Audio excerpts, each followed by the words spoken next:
Imini yesabatha ebenhle babangcwele. Zobula ngehlabelelo 50 inkosi buseqhama kwebanga. Bonani uveli mati uzobiza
Feel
Sibonga.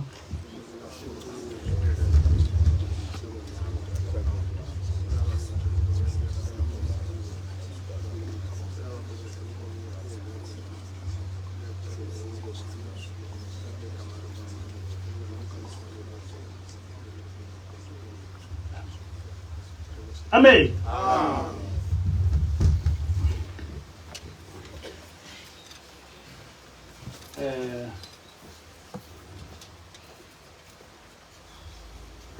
Isihloko salenkonzo sithi Ushembe Wayenothando olujulile ngomuntu. Ushembe Wayenothando olujulile ngomuntu. Kodwa ngaphambi kokuba ngifike noma ngikhulume ngiqondanise nalentshumayelo, ngifisa ukwedlula kulokhu ukuphoxeka kwami nokudumala kwami engithola kwenzeka kule nkonzo kudalwa libandla lasebuhleni. Angisho ukuthi bonke abantu noma amaNazaretha asebuhleni ayilento ayiyo abonakala kuFacebook eliyo, kodwa kufanele amaNazaretha ekwazi ukuthi umuntu oyedwa noma bathathu noma bangaki bekhulumela ibandla, lokho kusuke kufana nokuthi bakhulumela ibandla lonke. Ngaso sonke isikhathi angisazi ukuthi kufanele ngenze njani. Mina by profession ngiyimanje, ngakho-ke angiyikhulumi into eyimbudane. Yonke into before ngiyikhulume I research it. So nalapha ekukholweni angikwazi ukuthi ngikhulume into eyimbudane apart from ukuthi sihlala nengilosi esifundisayo, but angiyikhulumi into eyimbudane.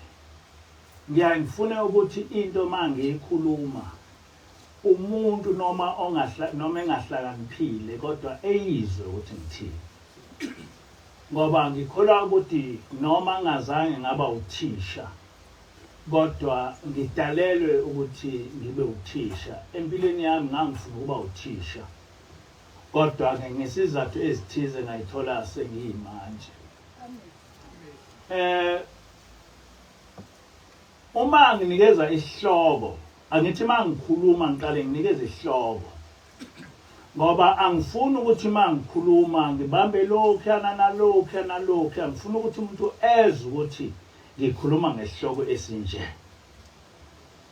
And uma ngikhuluma all the time nginikeza i-quotation yama-sources ami. Ekuseni ngikhulume isihloko besithi Ushembe wayewachitha amasiko aphambana nomthetho kaNkulunkulu. Kulokho ukuthi Ushembe wayewachitha amasiko aphambana nomthetho kaNkulunkulu, ngiqale kuqala nganikeza kwiTestament elidala ukuthi uNkulunkulu wathini ngomthetho wakhe, ukuthi ukukholwa kwethu ku-based emthethweni kaNkulunkulu. Ngase nginikeza iTestament elisha ukuthi uYeshua wawusupport kanjani umthetho kaNkulunkulu njengoba uvela kwiTestament elidala.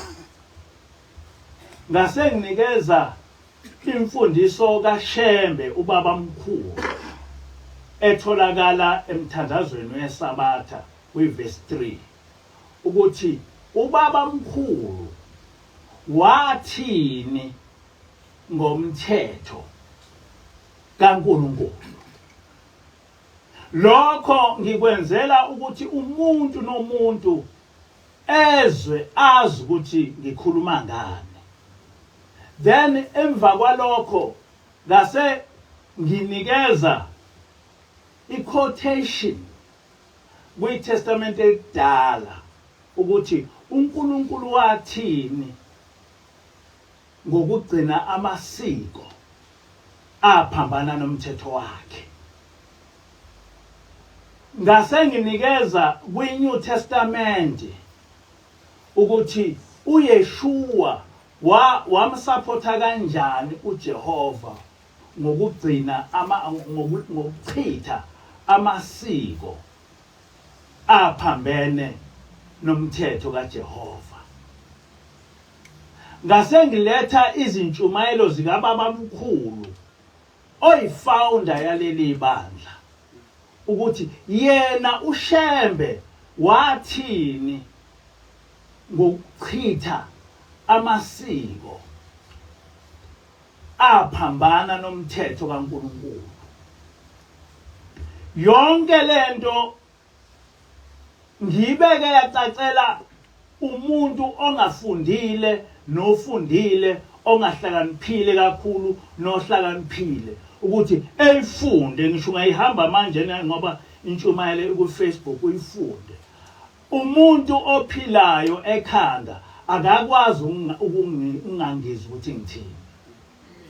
But kuba bonke abantu abasemhlabeni, abantu abaqhamuka nokuphikisa lento ngabantu abangamaNazaretha asebuhleni. And ngiyibuza ukuthi abanye abantu bathi laba bantu emakhanda abo kwenze njani?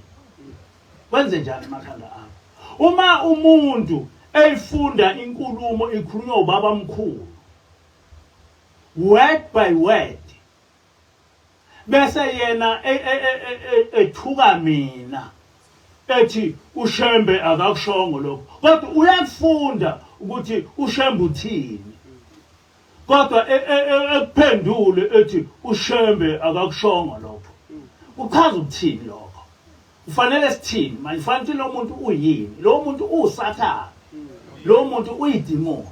Ngoba hayi ukuthi akayizwa ukuthi lento ebhalwe lapha ithini, kodwa ulwa noShembe, ulwa noYeshua, ulwa noJehova. Kodwa because laba engikhuluma ngabo bawumoya ebese ezolwa nami, kodwa ngikhotha into ekhulunywe uJehova, ngikhotha into ekhulunywe uYeshua, ngikhotha into ekhulunywe ubaba mkhulu ongumsunguli waleli bandla. Kodwa kuqhamuka abantu abafundile bevele besho lokhu bethi hayi ngihlubukile kunjani. leyo nto leyo kubantu emhlabeni yakha siphi isithombe ngamaNazaretha. Why izinto ezifundiswa ubabamkhulu kufanele silwe namaNazaretha ukuthi ziqondiswe kunokuba sifundise abantu abangayiwa amaNazaretha ukuthi lezi zinto ubabamkhulu wayikhuluma. Ngoba phela angikhuluma into engisusele ekhanda, ngikhuluma into osuke ubabamkhulu eyikhulumile. Njoba ngisho ukuthi by profession I'm a magistrate, and awukwazi ukuthi mawuthetha icala ulithethe ungakwazi ukuthi urefeye kuma sources akho ukuthi lento ngithatha la, and uma ngirefer kuma sources ami begcine sebengithuka bethi ngikhuluma into engekho. Uthi umuntu ngikhuluma into engekho eyifunda yena,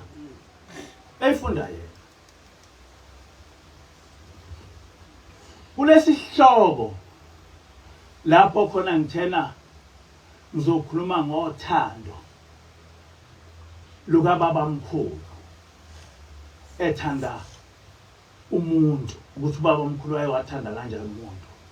Uqhamuka umuntu wasebuhleni uthi kodwa nikena wabona nikena libona uhambo lwethu siya eMozambique. Ngamanye amazwi wenza manje na uhambo lwabo eMozambique lube more important than ukufundisa abantu ngothando likababamkhulu. Manje wenza umholi wakhe ebese ecompete nobabamkhulu.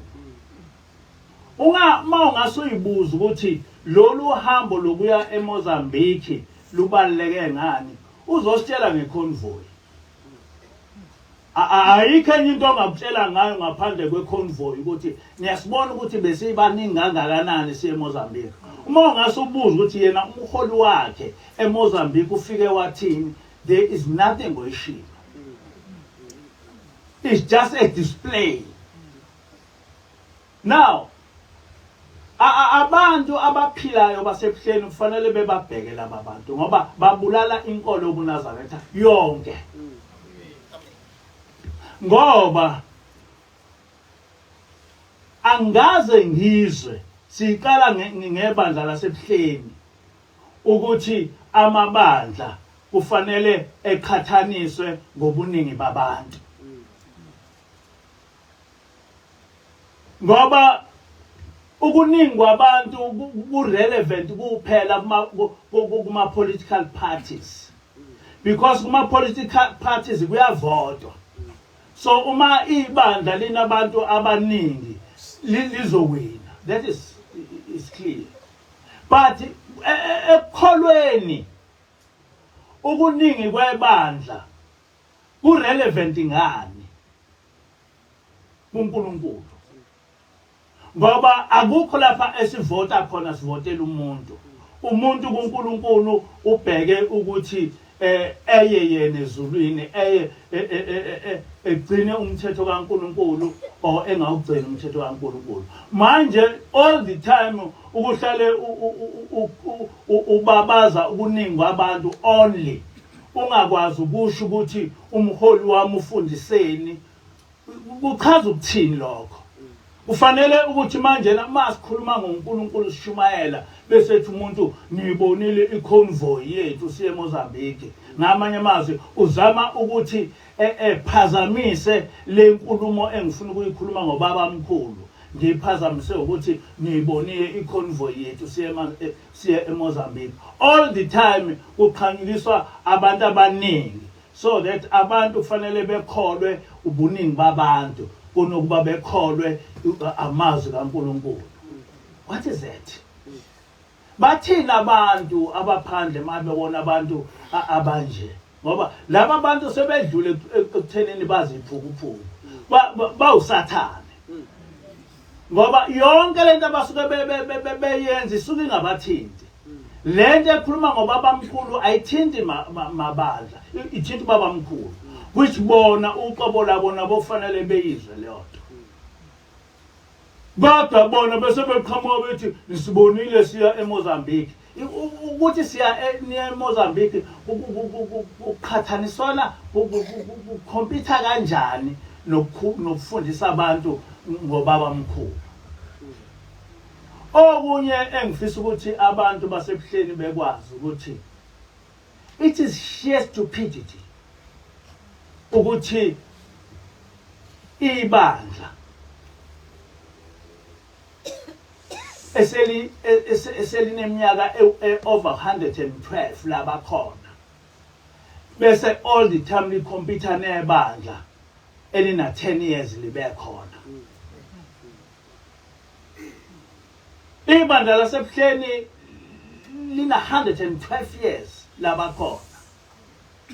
Kungani ukuthi ibandla lina 112 years lihlale lizoposta ebandleni lina 10 years ukuthi niyasibona ukuthi sibaningi kangakanani ninaki anikho. Ukuphila kahle ekhanda lokho. Ukuphila kahle ekhanda.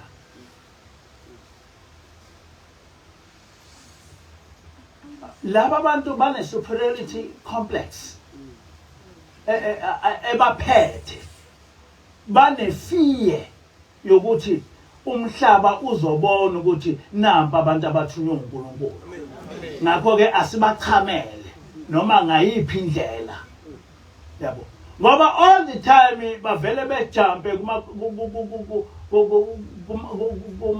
kuma post ethu bezochwenza bezofaka izinto zabo ongazi ukuthi inkinga yabo yini ngoba asikaze size sikhulume even ngabo. Manje inkinga yabo yini ukuthi all the time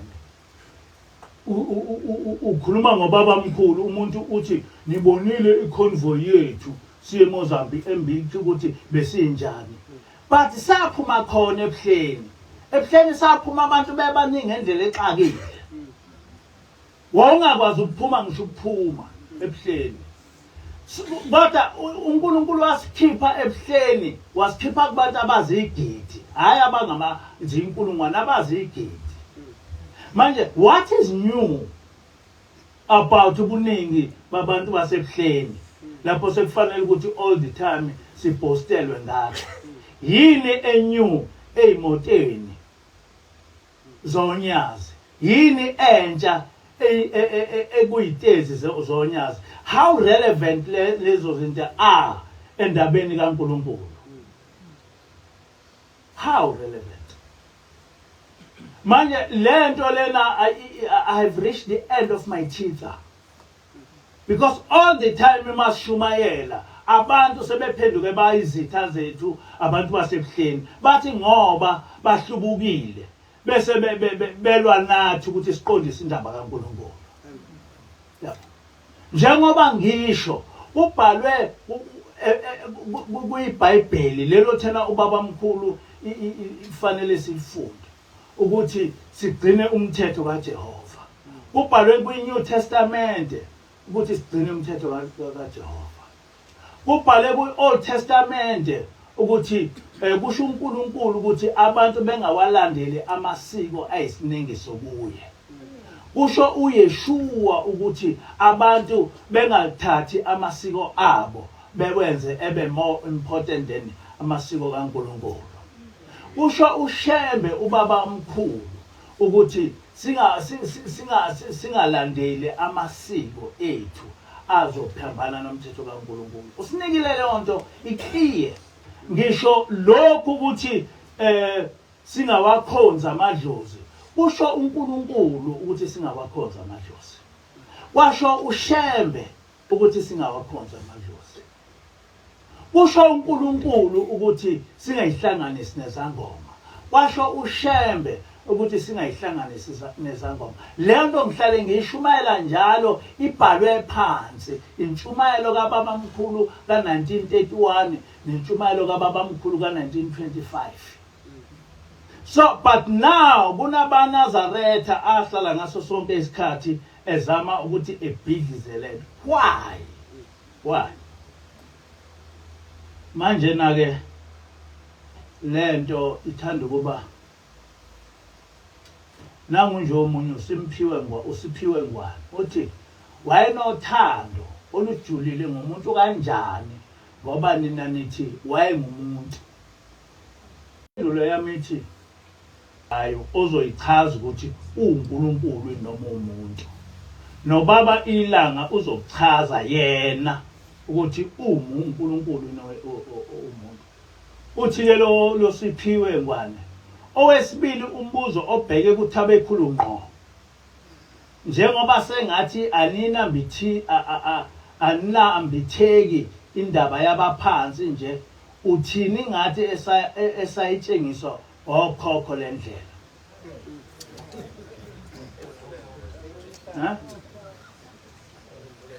Aninambithisi indaba yabaphansi. Nithini ngathi esatshengiswa ngokhokho lendlela. Uthi ke angimphendule. Ngiyamphendula ke uSiphiwe. Nathi indlela yokuNazaretha sayitshengiswa ngokhokho bethu. Amen. Mina njengoba ngihlale ngisho, kwathi ubaba umkhulu wami umvimbi ehambile emhlabeni, wabuya akabuyanga ngephupho, kwavele kwawa umakoti. Kwezwakala ubaba omkhulu sekhuluma kumakoti, wathi ngifike ezulwini ngafica Ushembe umprofeti. Akasho ukuthi uNkulunkulu, wathi Ushembe umprofeti. Ngafica umkami uMamnguni okwakunina kamama wami ehleli esifubeni sikaShembe. Kwathiwa kunomngcele angikwazi kuba ngiye kuye. Wathi uShembe uyangibopha ngoba mina ngangihlukumeza abafazi bami. And ubaba umkhulu wami wayedumile ngokuhlukumeza abafazi. Uthi ke umkhulu, ngicela ningiyele kuShembe niyongicelela intethelelo. Bese nani niba amaNazaretha. Ngoba ezulwini ngifice umprofeti uShembe. Amen. Uthi ke umkhulu, uma ningakwenzi lokho, kunesifo engizonithela ngaso. Nempela abawaduba abazange bakwenza lokho. Bengakwenzile lokho, bathi bebona bephatha ubhokisi bonke. Sebephethe ubhokisi base beyabona ukuthi sekuyilento eshiwo umkhulu. Base bephoqeka ukuthi behambe beJudiya lapho kwakunobaba omkhulu khona, beyombikela lento, becele nokuphila. Wasuka ubaba omkhulu elokhuzeni eJudiya weza kwaDube emanzi amnyama. Wafike wabathandazela wonke umndeni kamkhulu umvumbi, waphendwa waba amaNazaretha. Amen. Ngakho ke nami nginzalo yokhokho okuyibona abafika kithi bathi asiye kuShembe. Amen. Sengiyileke kuShembe ngokushiwo ngokhokho. uShembe ke wayesefike ethi ngingabahlabeli okhokho bami, kodwa ngibanikelele eLatini emzini wasePhakameni. Kusho uShembe okhokho bami abangisekuye. Amen. Akuzange ngezwe ngokhokho bami lokho, ngikuzwe ngoShembe. Manje iphi inkinga lapho? Ngoba akashongo ubaba omkhulu ukuthi asilahla okhokho bethu. Uthena ubaba, uthela ubaba omkhulu ningabathandi ngendlela ukuthi nize nigcine nenze isono. Ningabathandi ngendlela ukuthi bebe ngaphezulu kokusho uJehova. Wayese esinikeza isolution yokuthi nothi mangabe nibakhumbule nibanikelele eLatini emzini wasePhakameni. Yiphi into engekho clear lapho? Lapho sekuthiwa anibanambithisi. kanti yonke lemnikelo ehlale sinikelela okhokho bethu asibanambithisi kanjani. Ayikho imfundiso kuleli bandla ukuthi okhokho bethu noma abangasekho bangamadimoni ayikazi bekhona. The only thing esure ukuthi ngoba kusho iBhayibheli singabahlabeli sihlabela uJehova yedwa. Imizwile umkhokheli efunda iBhayibheli lapha. Nanokuthi singayidli inyama ehlatshelwe amadlozi. Ushembe thena uma ufa uyiNazaretha awusiloni idlozi kodwa ungongcwele ngoba uhleli ezulwini. Uhleli kuNkulunkulu ongcwele. Ngushembe obhalile ukuthi abantu abangamaNazaretha ngempela ayikho into abayifuna emhlabeni. Ngoba ezulwini lapha abaya khona kunayo yonke into. Izulu lihle kunayo yonke into. Akakho umuntu osezulwini ongacela into kumuntu osemhlabeni. Ngushembe othena abantu abayebebuye beze emhlabeni bezocela into ethize abantu abangaphandle kwasezulwini. Kusho ushembe lokho ukuthi ibona ke abayebeze bezocela ngoba vele bahleli osizini. Kodwa umuntu osezulwini akakaze ilokhuzini akucecele umuntu. Yonke leyo nto ayikhulunywanga yimini, ikhulunywa ushembe. Ngifunde phansi ikhulunywa ushembe. So uma umuntu ke manje seqhamuka sezo attacker mina usuke ngi-attacker ngayiphi indlela ngaphandle kokuthi uthunywe uSathane. Hayi ukuthi uyisilima kodwa uthunywe uSathane. Ngisho ukuthi ke amaNazaretha asebuhleni ake siyeke phansi. Ushilo umkhokheli ekseni ukuthi labo abasekela izangoma azakhe ibandla lazo. Amen. Zisiyeke thina esikhonza uJehova ngoba ushembe usitshela ukuthi kasikhonza uJehova. Uma ngabe lokho okufundiswa ushembe, uma ngabe lokho kusho uJehova ungakuthandi, shiya uyobakha ibandla lakho lezangoma. Uma ibandla lasebuhleni sekuyiba ibandla lezangoma alibe zibandla lezangoma sinayo inkinga lokho. Kodwa manje besathi bangamaNazaretha siyobatshela ukuthi nedukisa abantu. Ngoba ubaba mkhulu ubhale phansi ukuthi ibandla lamaNazaretha ibandla likamenzi wezulu nomhlaba, ibandla likaJehova. Amen. Ngakho ke asikwazi ukuba sishintshe lapho. Yikho nje ekseni ngithema ngishumayela ngathi mina le ntshumayelo ayihlangene namanye amabandla. Ngikusho lokho specifically. Ngathi amanye amabandla anelungelo uma ethanda ukuthi ehlabela abaphansi ebenezangoma. Kodwa lapha ngikhuluma ngebandla likaJehova. Amen. Ngakho ke uma bona bengekho ngaphansi kwebandla likaJehova, bengekho ngaphansi kwebandla likababa mkhulu abasixeke. Amen. Esiyeke.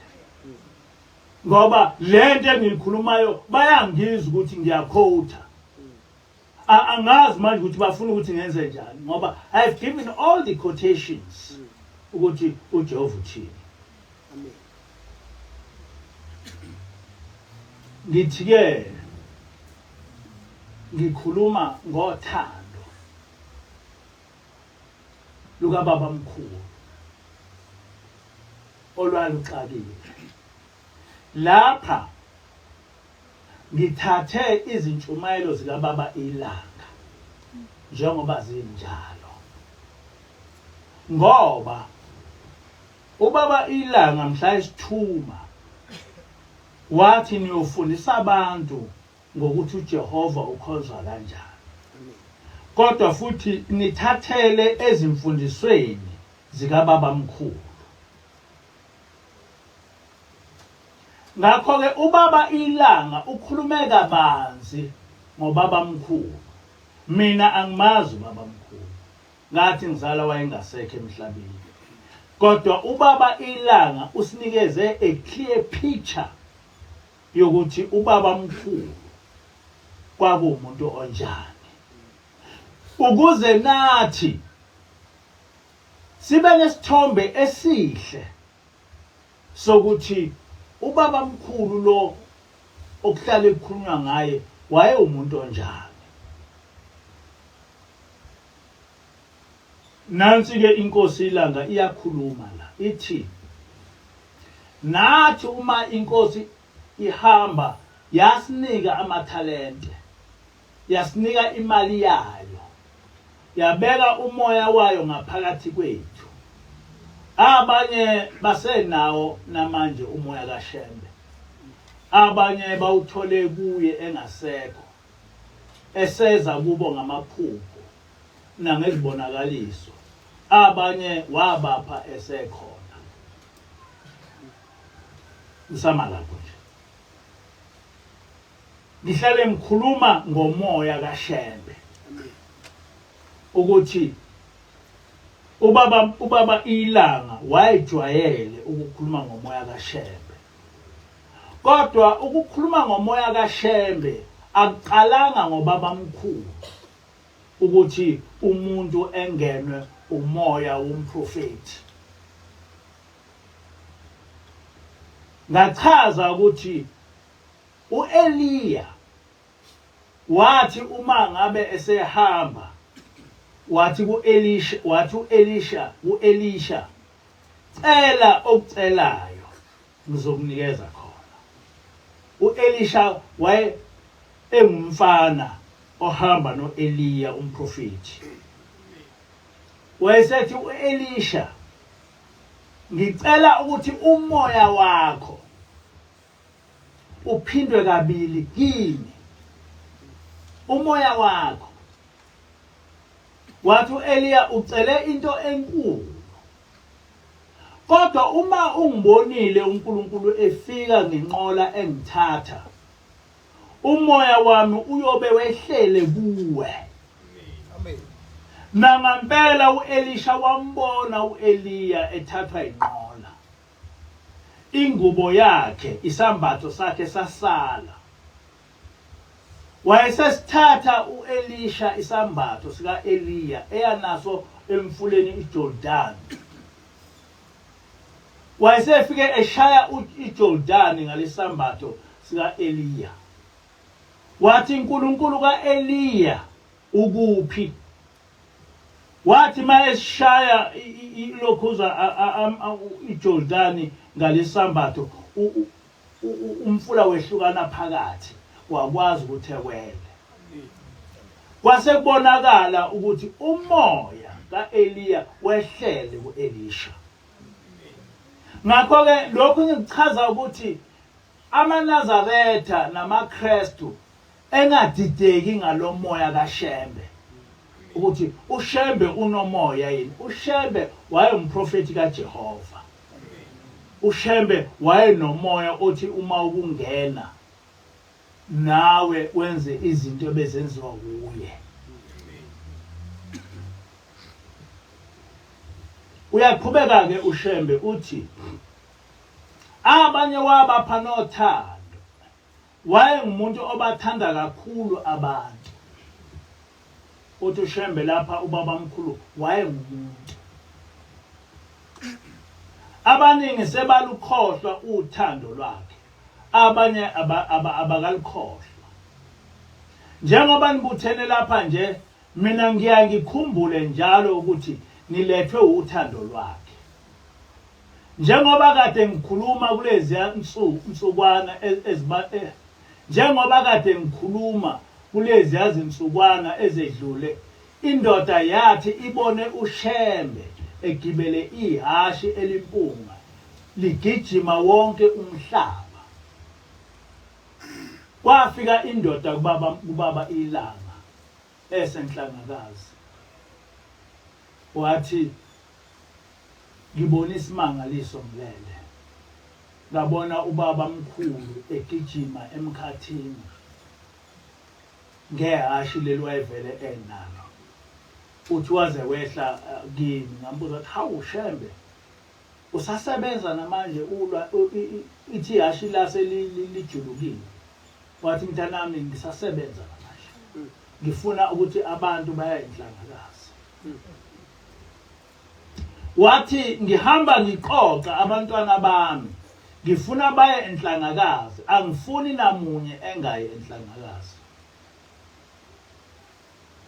Ubaba ke wayesekhuluma indaba oyikhulume nomlungu oyiphoyisa ohlangane naye eDafoot. Uthi ke lo mlungu lonoyiphoyisa nguwe Ushembe na? Uthi ubaba ilanga yebo. Uthi ke lo mlungu kade ngangizwa ngawe, kade ngangifisa ukukubona. Uthi ubaba cha, wawungezwa ngami, wawuzwa ngobaba, mhlawumbe nguye owawuthanda ukubona.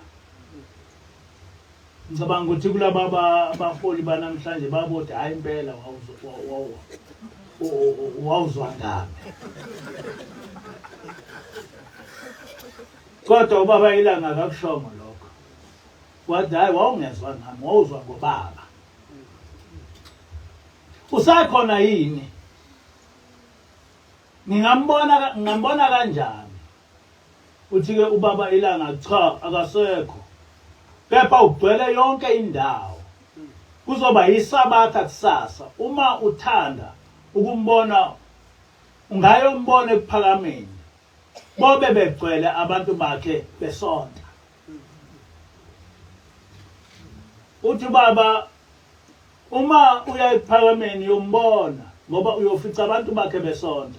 Akasho baba ukuthi abantu bami.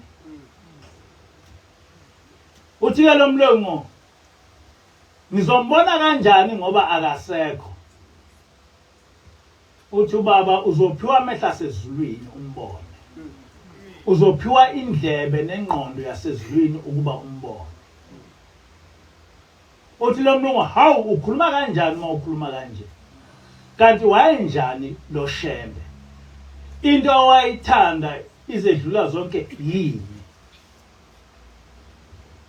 Uthi baba kwakuwuthando lwakhe. Wayebathanda kakhulu abantu kunezinto zonke. Abamhlophe nabamnyama namandiya bonke. Uthi ke wayebathanda. Uthi ke lo mlungu usho kanje. Uthi ke ubaba ilanga wathi uma uNkulunkulu nxa embiza ethi akashiye uyise nonina nodade wabo nomuzi wakhe izinto ezithandwa ngabantu, walandela izwi likaNkulunkulu ngokuthanda abantu. Ngokubona ukuthi bazomphazamisa laba abantu abaseduze kwakhe, wabaleka ezweni lakubo weza lapha ekuphakameni eNatali. Kukhona into esingajwayele ukuyicabanga kubaba mkhulu ngoba kukhulunywa ngayo. Ubaba mkhulu engakaba uNkulunkulu engakambizi wayecebe kunabo bonke abantu bakulelo lizwe. Wayeneyinkomo eziningi, wayebophela ingaba ezo-16 enamahasha over 100 enezimvu nayo yonke into.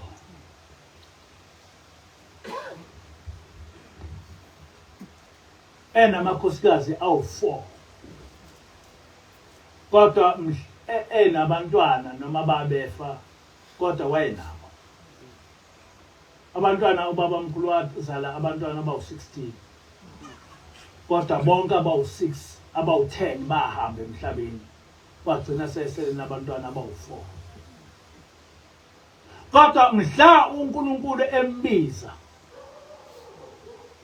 wayishiya zonke inkomo zakhe, washiya onke amahashi akhe, washiya zonke imbuzi nezimvu zakhe, washiya wonke amakhosikazi akhe, washiya zonke izingane zakhe, waphuma emzini wakhe eyedwa. Esehambile umlungu wabaxosha bahlala emgwaqeni bengasenawo umuzi. Ubaba mkhulu sehambile. Uthi ubaba mkhulu kwakuwuthando lwesimangaliso lesi. ngoba wabashiya amakhosikazi akhe, washiya izingane zakhe, washiya imfuyo yakhe, waphuma yedwa engazi ukuthi uyapi. Kodwa ngoba esebizwa uNkulunkulu. Kodwa into engiyithandayo lapha uthi wathi ma esebizwa uNkulunkulu. Wayengambiza kanjani uNkulunkulu naye uNkulunkulu? Wayezombiza kanjani uNkulunkulu naye uNkulunkulu? Uthi ke lo mlungu wenza njalo na? Uthi ubaba ilanga impela. Uthi ke lo mlungu izingane zakhe wazenze njani? Uthi ubaba ilanga wazilahla. Namakhosikazi akhe nezinkomo zakhe zonke wakulahla. Hawu. Waphila ngani kuleli lizwe na? Wayephila ngokuphiwa. Engakwazi ukungena esitolo athenge into. Ngoba wayengenamali. Abathandayo ukumupha babemupha. Uthi ke lo mlungu iminikelo wayenze njani? Uthi ubaba ilanga wayethenga ngayo izindawo, amaplazi abeke abantu khona. Kwezinye izindawo abakhele izindlu khona. Ngaleyo ndaba ayijwayele ukukhulunywa ngobaba mkhulu. Ubaba mkhulu wazi wahamba emhlabeni engenayo imoto. Kodwa ubaba mkhulu wathi hamba emhlabeni wayenamaplazi over 40. Ayekuwheel aye e40 amaplazi akuwheel. Amanye akazange angena kuwheel ngoba wahamba emhlabeni engakawafaka kuwheel. Kodwa nje ayekuwheel ayeko40. Wonke lamaplazi owayewathenga akazange wayithenga imoto kodwa wathenga amaplazi. Wonke lamaplazi ethatha amanzi amaNazaretha ewabeke khona. Belime behlale benze yonke into amaNazaretha. Wakwenza lokhu baba mkhulu. Ubaba mkhulu akazange wahamba ngemoto hayi ngoba wayengenayo imali. Yonke iminikelo wayakha ngayo ilokhuza wayethenga ngayo amaplazi and wawathenga amaplazi abamaningi. Kule maplazi la ebeka abantu ubaba mkhulu wayengenayo wayenganamakhosikazi. Ngenkathi umprofeti wayehamba yedwa nje. Uyayesho ubaba lapha ethi kwathina wasilahla.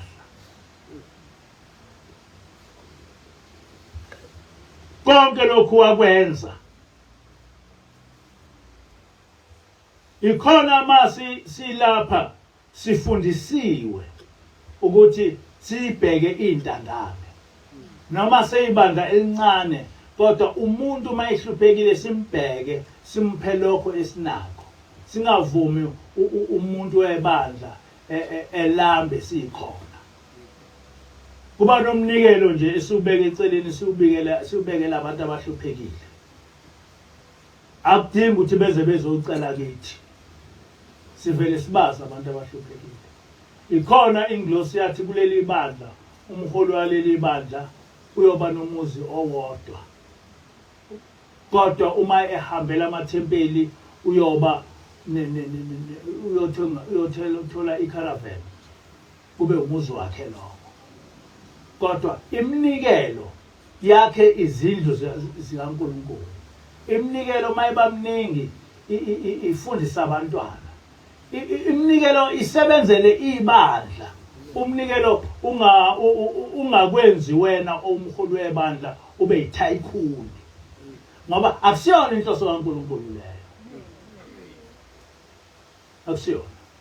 Yikho ngeke ngihlale ngithi ayikho into engiyifisayo. Ngifisa ukuthi mangabe njoba sengumholi ngibe nezimoto ezibizayo okubonakala ukuthi hayi umholi webandla lawo. Ngibe nemizi eminingi ukuze kubonakala ukuthi ngumholi webandla ngibe yiyo yonke into kodwa nina nibe nihlupheka.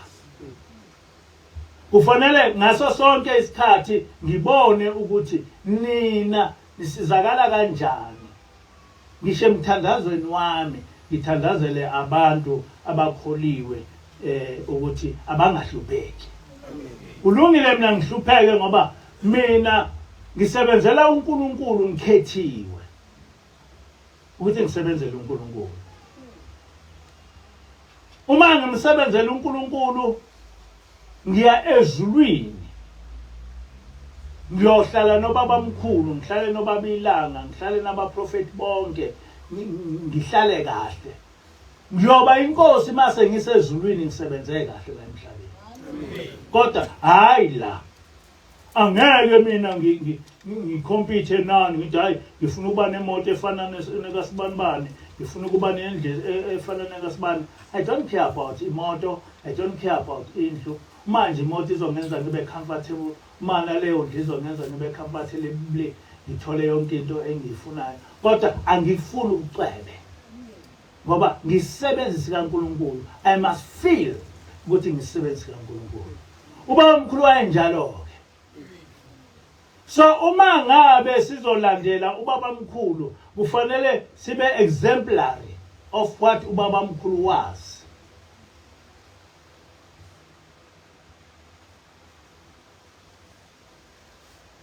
Uthi ke umlungu yena wayengayidli iminikelo na? Uthi ubaba cha. Uthi lo mlungu angaze ngizwe into enjena. Ngiyakholwa nami ebandleni laseDash Reform Church. Sengayeka khona ngoba asuzwani. Kodwa lokhu kukhulumayo kwisimangaliso. Yini enye ayenza engenziwa ngabanye abantu na? Uthi ubaba ilanga wayephilisa abantu abagulayo. Uma abafazi bengenabo abantwana ababe, athandaze bathola abantwana. Athandazele bonke nezimantshi namajaji namaphoyisa njengawe nje. Bangabophi abantu ngamanga. Uthi ke lo mlungu ngiyadabuka ngoba ngiyadabuka ngoba ngiyafuna lokhu ukukholwa okhuluma ngakho. Ngiyamfuna lo muntu onjengoShembe. Pho anibhali ngani indaba yakhe siyazi thina belungu. Ngoba abafundisi bakithi bathi lento okhuluma ngayo ayisenzeki. Bathi uNkulunkulu akasekho emhlabeni. Bathi asakwazi ukuthandaza sicele imvula. Kepha mina ngibe ngiphika ngithi uNkulunkulu khona, yithi esesingakwazi ukumkhonza. Manje ukhuluma le ndaba engihlale ngiyikhuluma. Uthi umlungu ngasibhali ngani ngalo muntu oyisimangaliso kangaka? Ngasibhali ngani ngaye?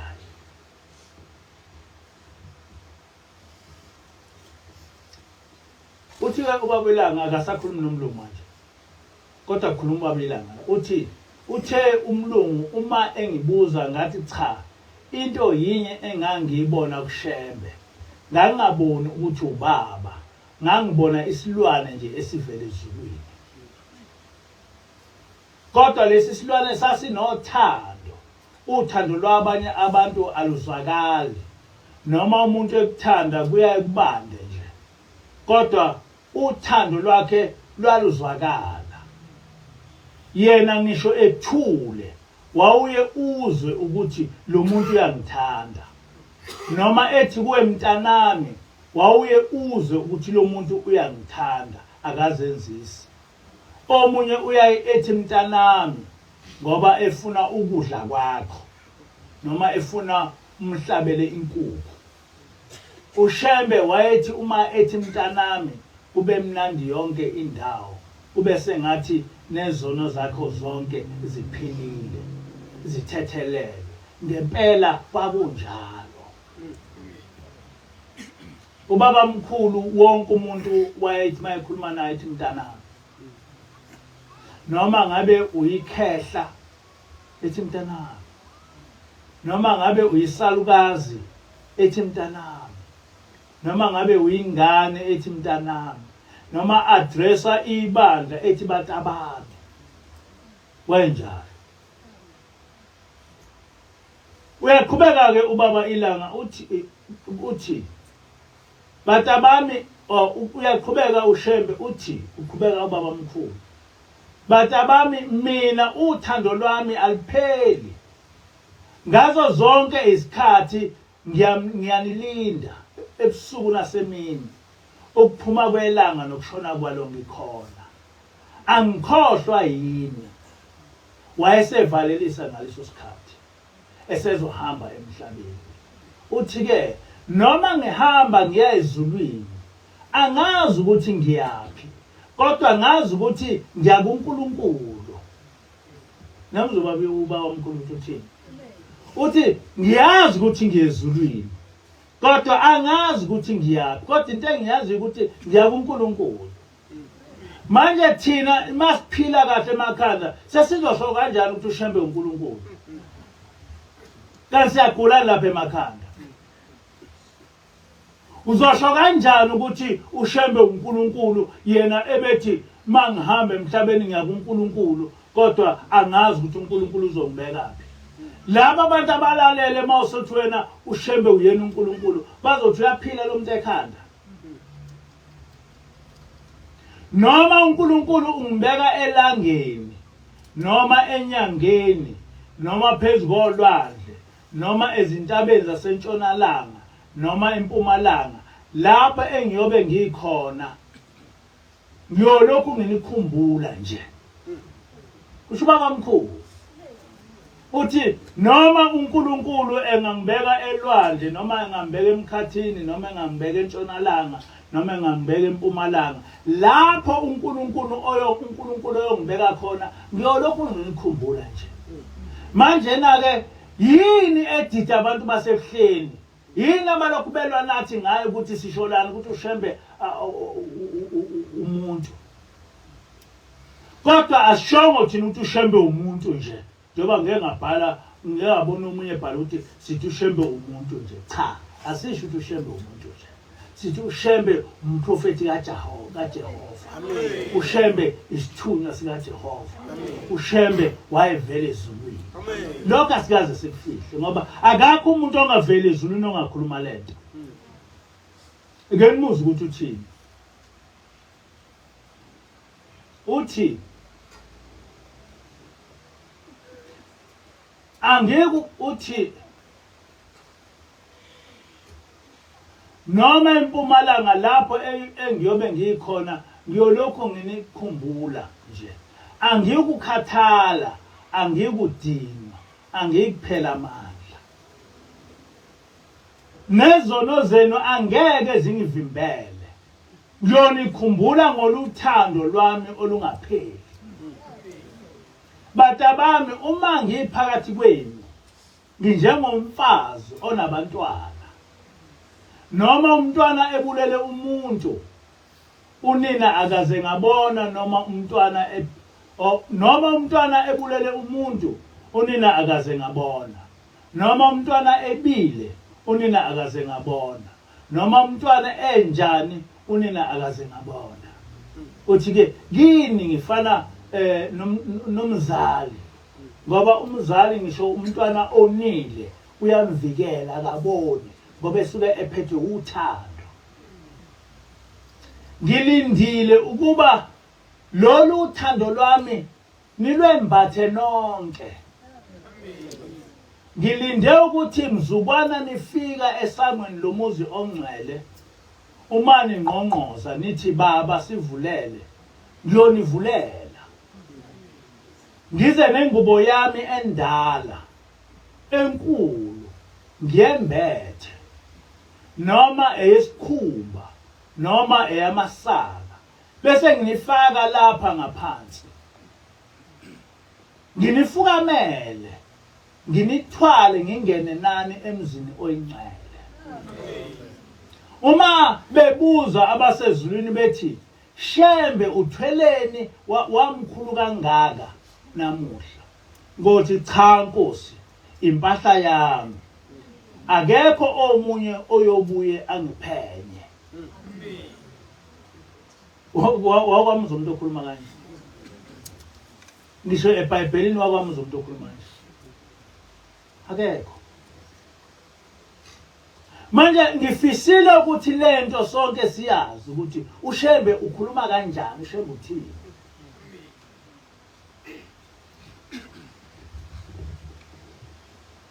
uthi ngendlela enginithanda ngayo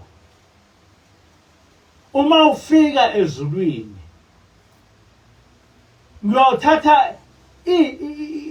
ingubo yami noma ingubo yamasaka noma ingubo yesikhumba bese ngwembesa yona ngikufaka bese ngingena nawe ngingena nawe emzini wengcwele uthi uma abasezulwini bengibuza bethi Shembe wamkhulu kangaka yini lena oyiphethe uthi ngothi hayi into yami nje kodwa ngeke bengiphethe kodwa besethi kodwa lokho ngokwenza kwabangangihlubukile kodwa lokho ngokwenza kwabangangihlubukile sonke lapha kufanele singamhlubuki uShembe amen lokho akusho ukuthi ngeke sibe nazo izono sohlale sinezono kodwa kukhona umehluko phakathi kwesono osenzayo nokuhlubuka uNkulunkulu ukhona umehluko uma ethi uNkulunkulu ezulwini kungenwa ngomthetho wakhe wena bese ufika ungawugcina umthetho kaNkulunkulu bese ufundisa ezulwini ukuthi asaphili ngaphansi komthetho umhlubukile uNkulunkulu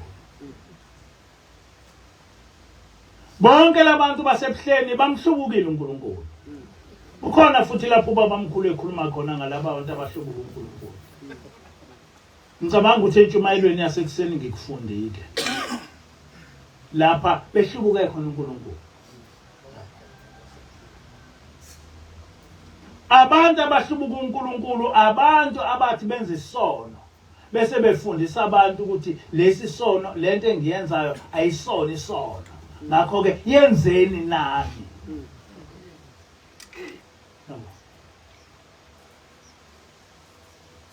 uNkulunkulu efike ethi ningayihlanganisi nesangoma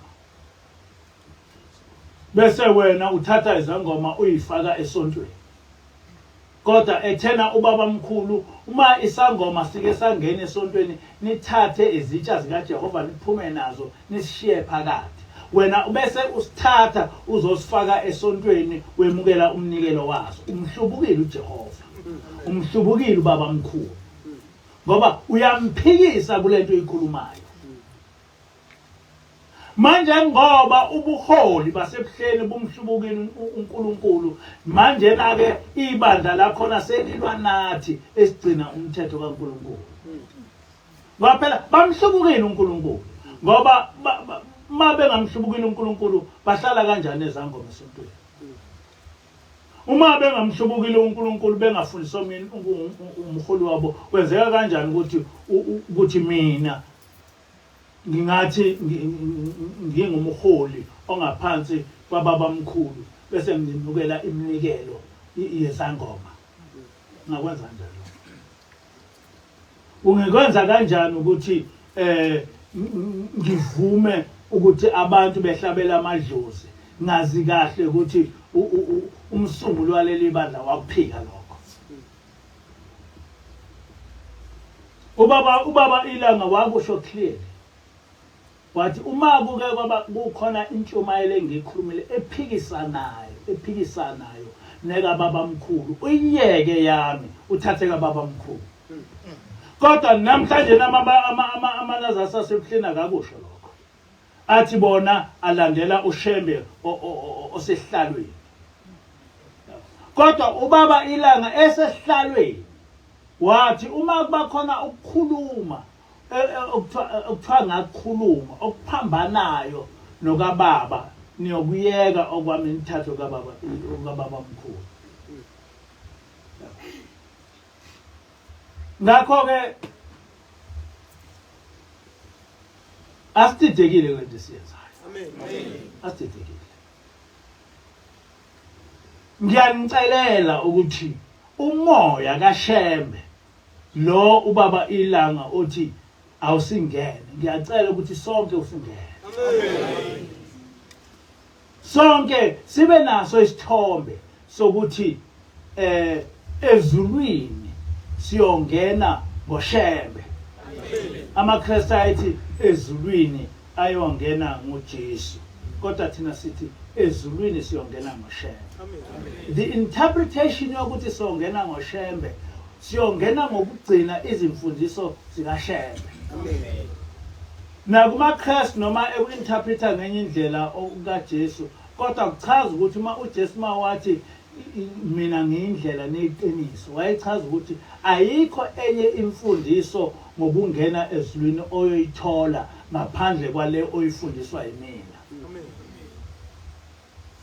Ayikho enye indlela yokungena ezulwini oyoyithola ngaphandle kwale oyifundiswa ubaba mkhulu. And ngenhlanhla ubaba mkhulu yonke into oyifundisiwe ayikho ephikisana nefundiso uYeshua. Uthathe izimfundiso zikaJehova. So asinayo icontroversy ngemfundiso kababa mkhulu. Asinayo. Ihlabelelo sisindisiwe thina maNazaretha inkosi kusiwe. Ukuphakama kwebandla. Ihlabelelo bani? 83. Ihlabelelo 83.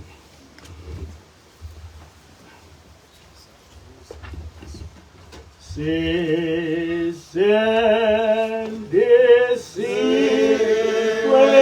thina